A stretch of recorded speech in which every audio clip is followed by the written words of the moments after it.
Former President Trump inadvertently evoked a less than favorable portion of his personal history when he vowed yesterday to protect American women, quote, whether the women like it or not. Trump has been accused of sexual misconduct by 27 women, and a jury last year found him liable for sexual abusing the writer Carroll. And his standing with women voters has been damaged during this year's campaign by his boasts about appointing justices to the Supreme Court who helped overturn the constitutional right to abortion. Joining us now is Rachel O'Leary-Carmona, Executive Director of Women's March. Rachel, thank you for making some time this morning. Now, I want to start by listening to what Donald Trump said yesterday about protecting women.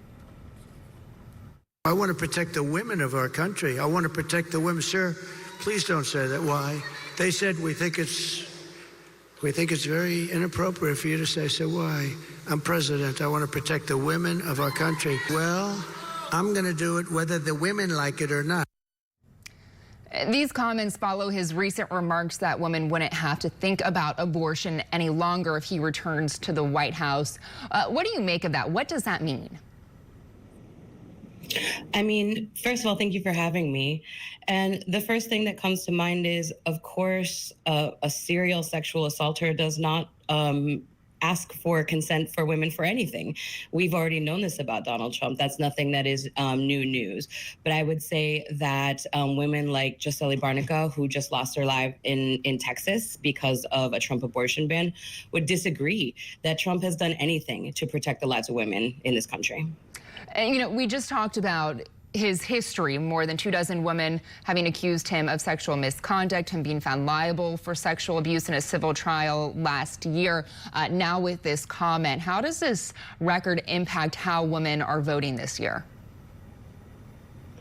I mean, we're seeing the biggest gender gap in our nation's history. And so I think that women see through the lies. They see through the ruse, and they see the intent behind the words. It doesn't matter what Donald Trump gets on a podium and lies. He intends to obfuscate his record. He's said behind closed doors that he knows his record with women, and specifically with abortion, is an electoral loser.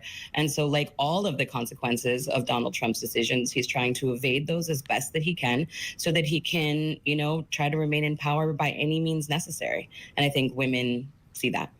You know, this election cycle, we are seeing a historic gender gap with more women breaking for the vice president rather than former President Trump. But this is a race that polling shows to be so close where the slimmest of margins could make a difference.